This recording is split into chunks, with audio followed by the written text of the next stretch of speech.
Definitely not. மீண்டும் சிஎஸ்கேவில் Dhoni. Cricket ரசிகர்கள் ஒரே குஷி.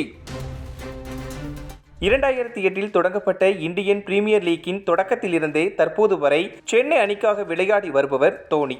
இடையில் 2016, 2017 சென்னை மற்றும் ராஜஸ்தான் அணியை சூதாட்டம் காரணமாக இரு அணிகளையும் தடை செய்யப்பட்டன. அவ்வப்போது மட்டும் இரு அணிகளின் வீரர்கள் புதிதாக 2 அணிகளை நியமித்து அதில் விளையாடி வந்தனர்.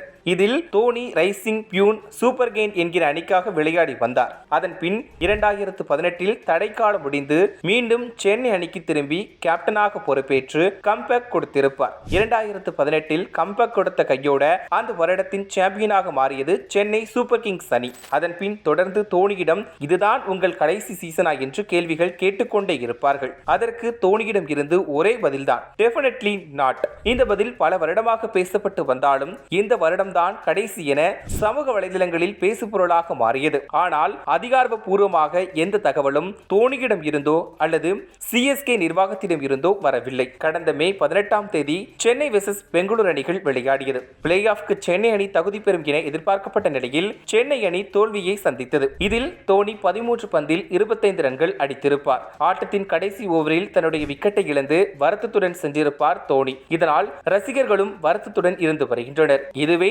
தோனியின் கடைசி ஆட்டம், இதற்கு மேல் அவரை பார்க்க முடியாது என சமூக வலைதளங்களில் மீம்ஸ் மூலமாகவும் அவர்களின் வருத்தத்தை தெரிவித்து வரும் நிலையில் சென்னை அணியின் முன்னாள் பேட்ஸ்மேன் மேத்யூ ஹேடன் கூறியிருப்பதாவது, ஐபிஎல் தொடரில் தோனி நினைத்ததை விளையாடி முடித்துவிட்டார் என்று மேத்யூ ஹேடன் உறுதியாக தெரிவித்ததுடன் தோனியை நாம் பார்ப்பது இது கடைசி கிடையாது.